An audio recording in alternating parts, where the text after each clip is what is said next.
देखो आम अगस्ट मास 28 तारिख में आमर 12 दफा दाबी माननीय मुख्यमंत्री को पंचायत राज मिनिस्टर जरिया देइथिलु।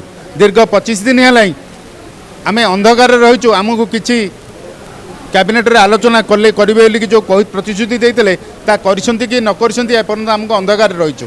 तेणुक आम बाध्य होई कालीठू विधानसभा 22 तारिख रु विधानसभा जो चलुची आम बाध्य होई धारणा को जीवु बोलिकी संकल्प नहींचु। मुख्य दाबी रही आमर 12टी दाबी रही। 12टी दाबी भितर मुख्य दाबी रोचे जो भाया 30 स्तरीय पंचायत राज रे समिति सभ्य एक पार्ट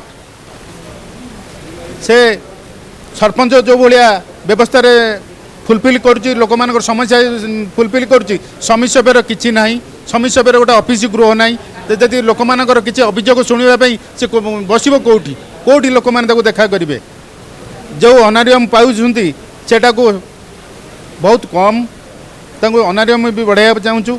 एवं समिति सभ्य चेयरमैन इलेक्शन सरला परे तार किसी दायित्व ना तेणु राज्य सरकार से समिति सभ्य पद को उच्छेद कर दिंतु ना आम समूह इस्तीफा भी देदेबू।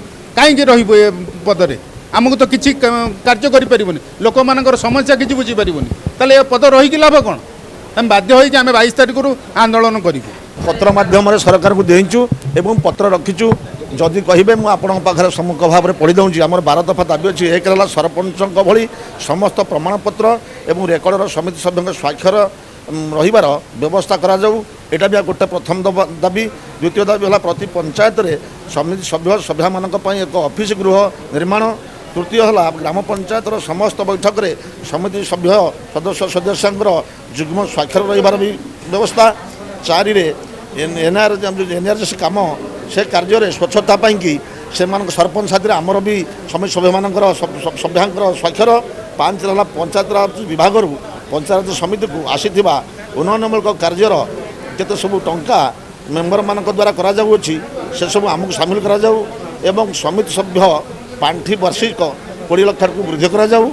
7 रे सरकार को जेकोसी उन्नयनमूलक कार्य होउछि तार सठिक तार चिठीर नकल समिति सभ्य को दिया जाऊ।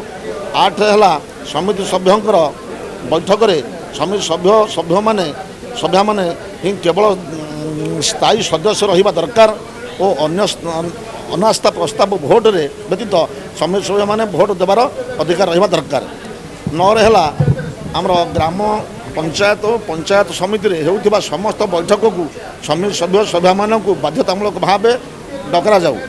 10 है समिति सभ्य सभ्या मानक मासिक 20,000 टंका आमर जो अच्छी हनरियाम आकार रे 5 वर्ष कार्यकाल शेष पर 10,000 टंका अवसर भत्ता व्यवस्था करा जाऊ। 11 है समिति सभ्य सभ्या मानक पई 10 लाख टंकार बीमा सहित 10 लाख टंकार स्वास्थ्य बीमा रखा जाऊ। 12 है समिति सभ्य सदस्य भावे विजयी पर एक विजयी प्रमाणपत्र जिलापाल द्वारा दि जाऊ। ये सब दाबी आपण मान पाखरे आम रखुचु सरकार को जनायापाई। माननीय मुख्यमंत्री को आम गत 28 तारिख में अगस्ट मसरे आमर सारा राज्यर जिते समिति सभ्य सभा भाई भाई अच्छु दाबी स्थापन देलु। आमको पंचायत राज जो अच्छा मंत्री से सब आम दाबीपत्र नेले कि कौन कार्यकारी होना। तेणु आसंता जो विधानसभा काली अच्छी आम से विधानसभा चलुवा बेले आम राजरास्तार आम राज्य तरफ सब समिति सभ्य सभ्य भाई भाई मैंने धारण में बसबू जे पर्यंत आम दाबी सरकार किसी न करती आम तेलिया घुंचबू ना कि उठबू ना। यह आमर आपण पाखे जरिया सरकार को निवेदन।